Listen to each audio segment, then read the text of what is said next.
نالا ہوڈ کے نواحی گاؤں 20/1 کا رہائشی ذہنی اور جسمانی معذور لاپتہ ہونے والے کا نام مسلم خان عرف موسیٰ لشاری بتایا جا رہا ہے۔ لاپتہ ہونے والا آخری بار گاؤں کے قریب شیر گڑھ تا حبیب آباد روڈ پر دیکھا گیا۔ پاک فوج کے زیر اہتمام وادی نیلم کے سیاحتی مقام اڑنکیل میں 3 روزہ ونٹر سپورٹس فیسٹیول کا افتتاح پاک آرمی کے کمانڈنگ آفیسر اور اسسٹنٹ کمشنر نے افتتاح کیا۔ ونٹر گیمز کے ساتھ کلچر، میوزیکل رنگا رنگ پروگرام پیش کیے جا رہے۔ ملک بھر سے بڑی تعداد میں سیاح و شائقین ونٹر گالا میں شریک ہو رہے ہیں۔ اڑنکیل اور گرد و نواح کے پہاڑ برف سے ڈھکے ہوئے ہیں۔ پاک فوج اور حکومت آزاد کشمیر کے اشتراک سے ونٹر سپورٹس گیم پیش کا اہتمام کیا گیا۔ چترال، کراچی اور راول کوٹ سمیت ملک بھر کی 10 ٹیمیں گیمز میں حصہ لے رہی ہیں۔ ونٹر فیسٹیول کی تقریبات 12 مارچ تک جاری رہیں گی۔ باغ ذات کشمیر میں کئی سالوں سے التوا کا شکار کروڑوں روپے کی لاگت کا منصوبہ گریٹر واٹر سپلائی اسکیم کا پہلا مرحلہ مکمل۔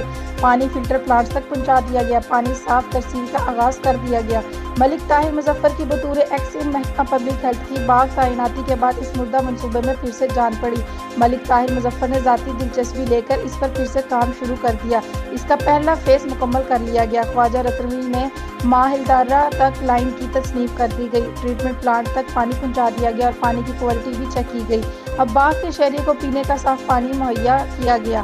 اس منصوبے کے فیز 2 میں چائنا کے تعاون سے شہر میں واٹر ڈسٹریبیوشن لائن پہلے ہی بچھا دی گئی، لیکن محکمہ کی عدم توجہ کی وجہ سے پائپ لائن جگہ جگہ سے ٹوٹ کا شکار ہے، جس سے کروڑوں روپے ضائع ہونے کا خدشہ ہے۔ ضرورت اس امر کی ہے کہ اس لائن کی مرمتی کر کے اس کو بحال کیا جائے، جس کے بعد باغ شہر میں پینے کا صاف پانی کی قلت کا خاتمہ کیا جا سکے۔